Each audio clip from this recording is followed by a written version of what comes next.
বাংলাদেশ জাতীয়তাবাদী দল সরকার গঠনের পর প্রথমবার চট্টগ্রাম সফরে এসেছেন বাংলাদেশ সরকারের মাননীয় প্রধানমন্ত্রী তারেক রহমান চট্টগ্রামের বাসাইল এলাকা থেকে হেলিকপ্টার যুগে তিনি ফটিকছড়ির পাঞ্জং ইউনিয়নের পালাগাজী এলাকা সিএনপি মাঠে হেলিকপ্টার যুগে অবতরণ করেন।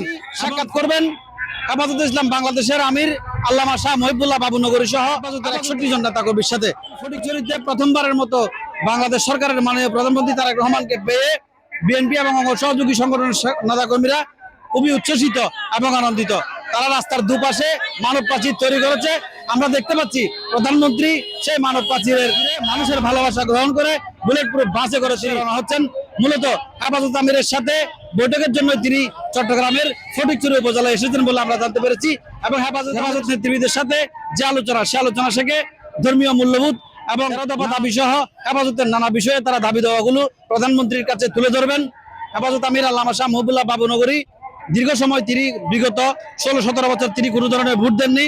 শুধুমাত্র এবার জাতীয় সংসদ নির্বাচনে তিনি বিএনপিকে সরাসরি সমর্থন দিয়েছেন এবং ভোট দিয়েছেন। আমরা যেটা জানতে পেরেছি সাধারণ মানুষকে জামায়াতকে ভোট দিতে নিষেধ করেছেন এবং তার এই অবস্থান বাংলাদেশের জাতীয় রাজনীতিতে একটি প্রভাব বিস্তার করেছে। বাংলাদেশ একটি রাজনৈতিক সংগঠন না হলেও এই সংগঠনটির একটি রাজনৈতিক প্রভাব রয়েছে।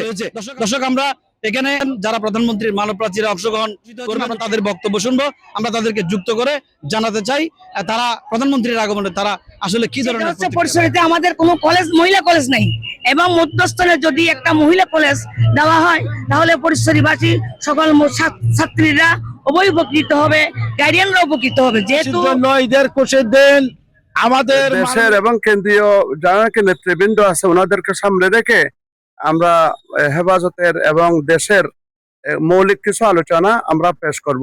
প্রধানমন্ত্রীর আজকে ফটিকছড়ি আগমন ফটিকছড়ির জন্য এবং চট্টগ্রামের জন্য একটি ঐতিহাসিক ঘটনা হিসেবে বিবেচিত করছি। প্রধানমন্ত্রী পিতা মরহুম শহীদ প্রেসিডেন্ট জিয়াউর রহমানের সঙ্গে ফটিকছড়ির অনেক স্মৃতি বিজড়িত।